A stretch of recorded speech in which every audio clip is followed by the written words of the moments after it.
The Justice Department is considering making public some of its recent interview with Ghislaine Maxwell, the associate of convicted sex offender Jeffrey Epstein. Maxwell, as you have heard, was sentenced back in 2022 to 20 years in prison for child sex trafficking and other crimes linked to Jeffrey Epstein. She is currently appealing that sentence. So Maxwell has said this, that she would testify before Congress about Epstein if she receives clemency from President Trump. Virginia Giuffre was one of Maxwell's and Epstein's most vocal accusers, claiming they began abusing her when she was just 16. In 2020, Giuffre told us she believed that Maxwell was actually the mastermind behind the pair's crimes.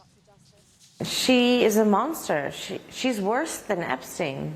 She did things even worse than Epstein did. She was vicious, she was evil, and she was a woman. I would like to see Ghislaine stay in jail forever. I'd like her to apologize for what she's done to me and so many others.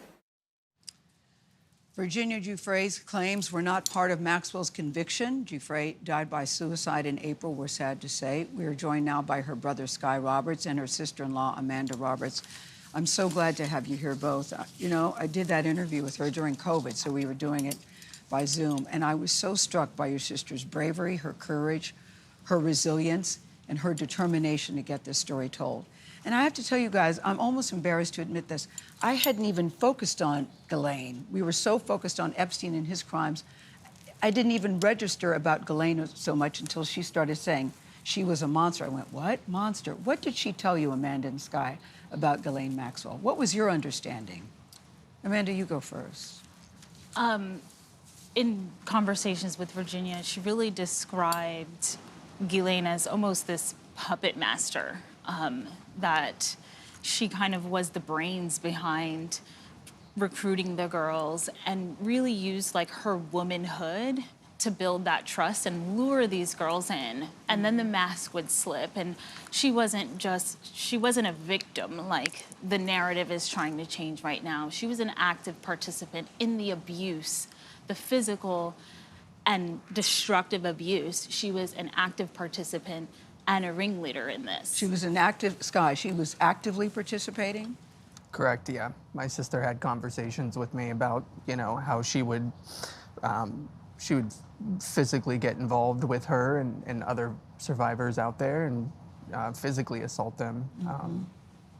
And that's, you know, it's a big reason she described her, I think she put it best, as a monster. So now when you all hear that Ghislaine Maxwell recently said to Congress, look, she will testify publicly about Jeffrey Epstein if she receives clemency, what's your response to that?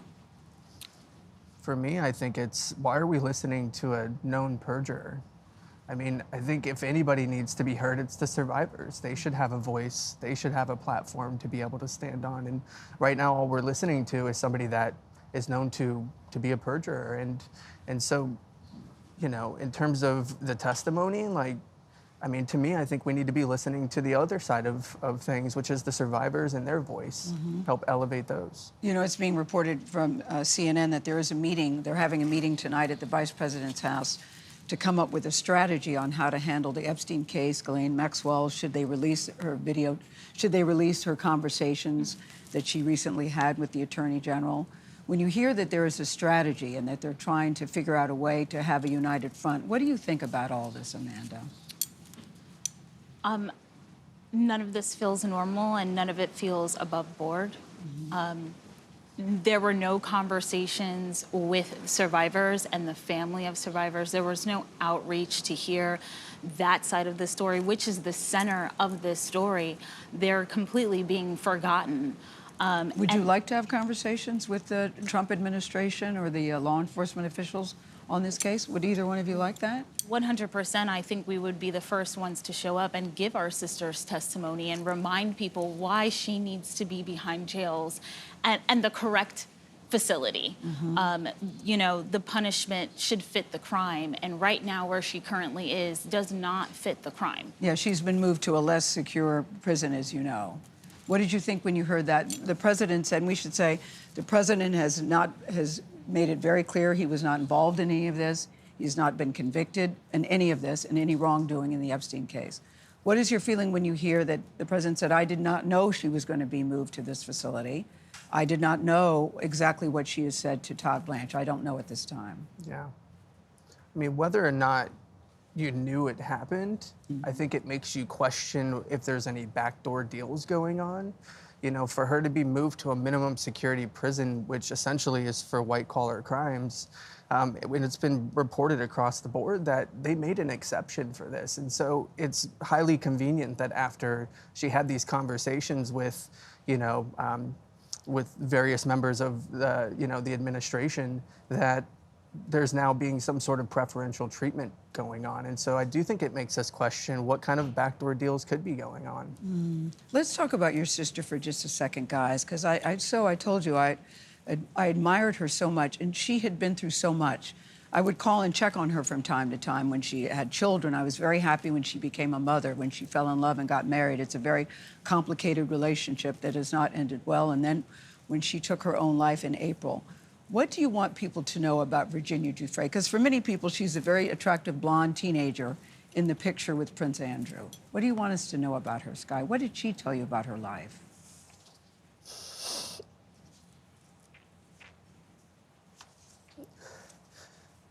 She was a powerful voice in the survivor community. Yeah. And I think she allowed survivors to have a platform, to feel comfortable speaking up. We've had the opportunity to speak with so many survivors, and it's really what motivates us to keep going.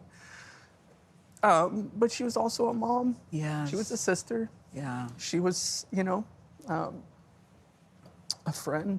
Yeah. I don't want people to lose sight of that. And so, I think she would want survivors to still be able to build off that platform, which is why we're coming forward, because she can't speak for herself now. And that's why you're speaking. I know you had showed me that she kept journals. I didn't know she kept journals about everything. Yeah. And she had written in her journal. Are you comfortable reading it, or would you like Amanda to do it?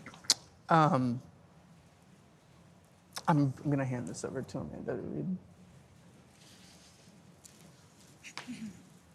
I have physical and mental scars that will never heal. I have memories that will never go away. They say time can heal, but this won't. Not until the justice system makes an example out of these people with so-called privileges. I just call it money. The only time I can begin to heal is when their freedom is taken from them, just like they did to me and literally thousands of other victims. That's tough to hear, and that's her own handwriting, and that's what she said. Yes. What would you like to happen, Sky, right now? Yeah. Amanda, then you close us out. What would you like to see happen right now? Yeah. I think what we need to have is a call to action. I think the House subcommittee needs to hear the voices of survivors and not listen to just a perjurer. They deserve to have their voices heard. And I want to make it clear that we would be the first ones to be able to step up there and give testimony on behalf of my sister, with survivors to follow. They need their voices heard. Amanda?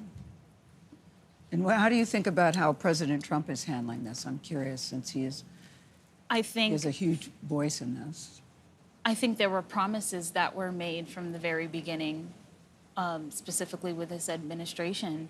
And people are asking them to hold their promises with transparency and truth. People need to see the real truth and the humans that were actually affected by this. Those are the voices, those are the testimonies that need to come to the forefront and come to light.